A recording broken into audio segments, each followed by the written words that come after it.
खुलुमबाय बेयो बड'लेण्ड इंखं टेलिभिजन दिनै 17 मे 2022 मंगलबार खालि सानसेनि बरायखौ नोंथांमोननि खाथियाव लाबोदों आं सदानन्द दैमारिया।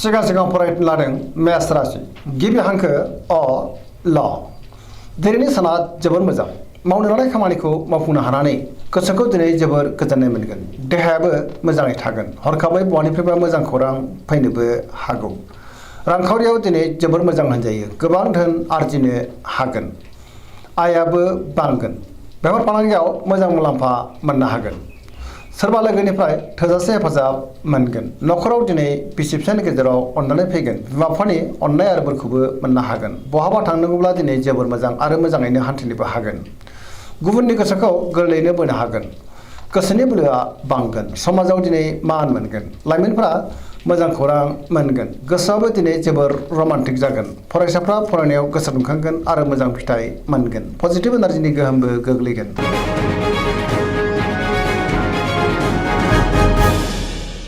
वृष राशि गिबि हांखो इ उ ब दिनैनि साना मोजां आरो गाज्रिनि गेजेरजों बाबेनलांगोन गुबुननि थाखाय गोबां जेंनायाव गोग्लैनांनो हागौ गोदान सानखांनो रोंगोन गोसोखौ नाथाय अब्लाबो जोबोर आला खाला मोनगोन गोसोनि बोलोआ लोरबां जागोन मावनो लानाय खामानिखौ मावफुंनो हागोन समाजाव मान मोनगोन रांखावरियाव मोजां बेफार फालांगियावबो मोजां होनजायो नखराव बिसि फिसायनि गेजेराव अनलायनाय फैगोन बिदा फंबायजों मोजां सोमोन्दो थागोन देहाया दिनै बारा मोजां थानाय नङा जानाय लोंनायाव सांग्रां जानांगोन हरखाबै माबा मोनसे देहायारि जेंनायाव गोग्लैनांनो हागौ गुबुननि हेफाजाबखौ मोनगोन जायखि खामानि मावा मानो मोनफ्रोमबो खामानिखौनो मावफुंनोबो हागोन लोगोफोरनि अनसायनायबो मोनगोन गोसोनि साननायफ्रा जाफुंगोन पजिटिभ एनार्जिनि गोहोमबो गोग्लैगोन।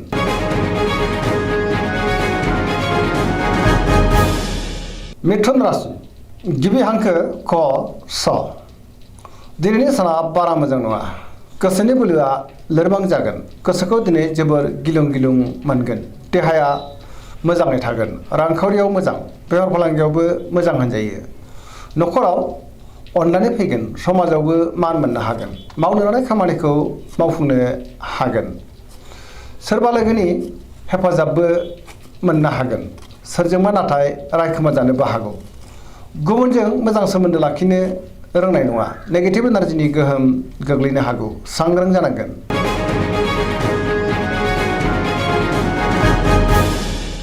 कर्कट राशि गिबि हांखो ड ह दिनैनि साना जोबोद मोजां सोरबा लोगोजों बाख्नाय जानो हागौ गोसोआव गोबां बोलो बांगोन गोसोनि साननायफ्रा जाफुंगोन गोसोआव पजिटिभ साननाय फैगोन गोथों आरो गोग्गो साननो रोंगोन गियाननि आंखाल जानाय नङा मावनो लानाय खामानिखौ मावफुंनो हागोन रांखावरियाव जोबोर मोजां बेफार फालांगियावबो जोबोर मोजां मुलाम्फा मोननो हागोन नखरावबो दिनै बयजोंबो गोरोबनो रोंगोन देहाया मोजाङैनो थागोन गोसोखौ दिनै जोबोर गोजोननाय मोनगोन गुबुननि हेफाजाबखौबो मोननो हागोन समाजाव मान मोनगोन लाइमोनफोरा बहानिफ्रायबा मोजां खौरां मोननो हागौ गुबुननि गोसोखौ दिनै गोरलैयैनो बोनो हागोन पजिटिभ एनार्जिनि गोहोमबो गोलैगोन।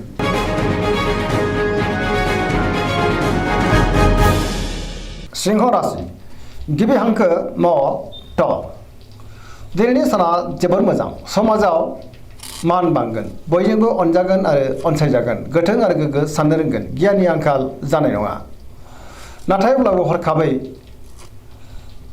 माबा मोनसे जाहोनाव सोमोनांनो हागौ गोबां मोजां खाबुबो फैनो हागौ मावनो लानाय खामानिखौ मावफुंनो हागोन सोरबा लोगोनिफ्राय हेफाजाबबो मोननो हागोन बहाबा दावबायहैनो एबा हान्थिनो खाबुबो मोननो हागौ रांखावरियाव मोजां मोननो गोनांथारखौबो दिनै मोननो हागोन बेफार फालांगियाव मोजां मुलाम्फा मोनगोन गोसोनि साननायखौ दिनै गुबुननो फोरमायनोबो हागोन नखराव बिसि फिसानि गेजेराव अननानै फैगोन समाजावबो दिनै मान मोननो हागोन गुबुननि गोसोखौबो गोरलैयैनो बोनो हागोन देहाया मोजाङै थागोन गुबुननि थाखाय गोबां मोजां खामानि मावनानै होनोबो हागोन पजिटिभ एनार्जिनि गोहोम गोग्लैगोन।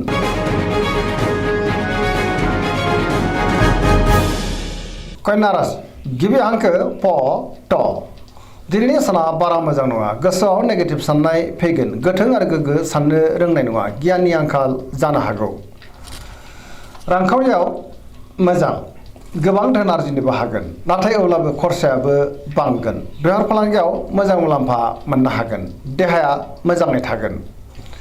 गोबां मुंदांखा सुबुंजों दिनै लोगो मोनज्लायनोबो हागौ। न'खराव एना एनि फैनो हागौ, गोसोखौ हमथानाया गाहाम। गोबां खामानि मावनो हागोन आरो सिगांनि बबेबा आद्रा खामानिखौबो मावफुंनो हागोन, नाथाय अब्लाबो सोरजोंबा रायखोमा जानो हागौ। नेगेटिभ एनार्जिनि गोहोमबो गोग्लैनो हागौ। सांग्रां जानांगोन, गोसोखौ जोबोद उसुखुथु मोनगोन।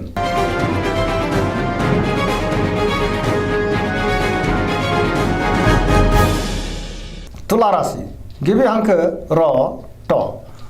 दिनैनि साना बारा मोजां नङा। सोरजोंबा एना एनि एबा दान्थे बिदान्थे जानो हागौ। गोसोनि बोलोआ लोरबां जागोन। गोसोनि साननायफ्रा देबार नांगोन। मावनो लानाय खामानिखौ मावफुंनो हागोन। देहाया मोजाङैनो थागोन। रांखावरियाव मोजां। मोननो गोनांखौ दिनै मोननो हागोन। न'खराव बिसि फिसायनि गेजेराव एना एनि फैनो हागौ। समाजावबो मान मोनगोन। बेफार फालांगियाव मोजां मुलाम्फा मोनगोन। गुबुननि गोसोखौ बोनो हागोन। लोगोफोरनि हेफाजाबबो मोननो हागोन। गोदान थांखि लानो रोंगोन। सेंग्रा सिख्लाफ्रा गावबा गावनि गोसोनि साननायखौ फोरमायलायनो हागोन आरो गोसोआबो दिनै जोबोर रमान्टिकबो जागोन।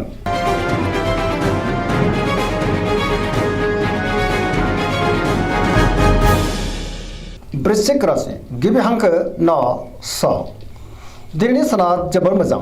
समाजाव लोगो लेवा बांगोन। सोरबा गोजाम लोगोजों बहाबा लोगो मोननानै गोसोखौ दिनै जोबोर गोजोननाय मोनगोन। गोसोआव गोग्गो आरो गोथों साननाय फैगोन। गियाननि आंखाल जानाय नङा। मावनो लानाय खामानिखौ थि समावनो आरो गोरलैयैनो मावफुंनोबो हागोन। गुबुननिफ्राय हेफाजाबबो मोनगोन। गोसोनि साननायफ्रा जाफुंगोन। गोसोनि बोलोआबो बांगोन। समाजावबो दिनै बयजोंबो अनसायजागोन। न'खराव बिसि फिसायनि गेजेराव अनलायनाय फैगोन।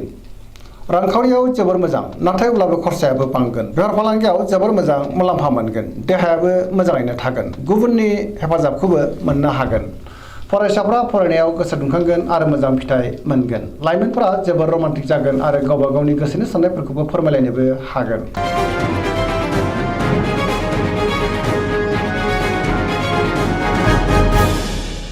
धनु राशि गिबि हांखो ध फ भ।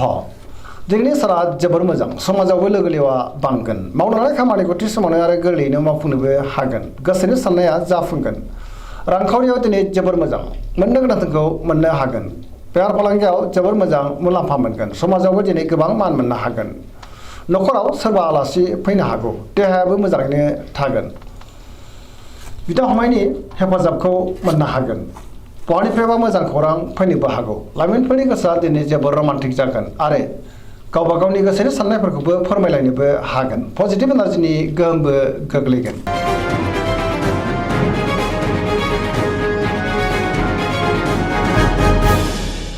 मकर राशि गिबि हांखो ख ज। दिनैनि साना जोबोर मोजां। गोसोनि साननायफ्रा जाफुंगोन, नाथाय अब्लाबो गुबुनखौ मान होनो रोंनाय नङाबो जानो हागौ। सिगांनि बबेबा आद्रा खामानिखौ मावफुंनो हागोन। रांखावरियाव जोबोर मोजां। आयाबो बांगोन। मोननो गोनांखौ दिनै मोननो हागोन। बेफार फालांगियाव जोबोर मोजां मुलाम्फा मोनगोन। गुबुनजों मोजां सोमोन्दो लाखिनो रोंगोन। गोब्राब खामानिखौ मावफुंनो हागोन।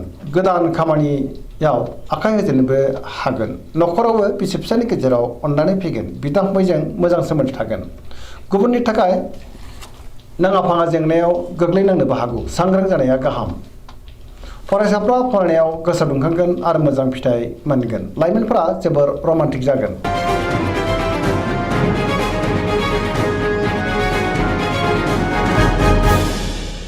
कुम्भ राशि गिबि हांखो ग स। दिनैनि साना बारा मोजां नङा। गोबां रोखोमनि जेंनाजों मोगा मोगि जानांनोबो हागौ। गोसोखौ दिनै जोबोर आला खाला मोनगोन। मावनो लानाय खामानिखौ मावफुंनो गोब्राब जागोन। बहानिफ्रायबा हरखाबै गाज्रि खौरां फैनोबो हागौ। समाजाव मान मोनगोन। गोबां मुंदांखा सुबुंजों दिनै लोगो मोनलायनोबो हागौ। रांखावरियाव दिनै बारा मोजां नङा। नाङा फाङा खरसाया बांगोन। बेफार फालांगियावबो बारा मोजां नङा। देहाया मोजाङै थागोन।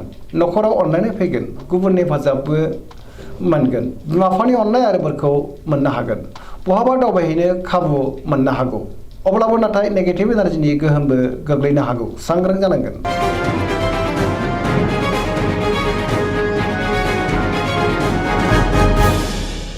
मीन राशि गिबि हांखो ड स।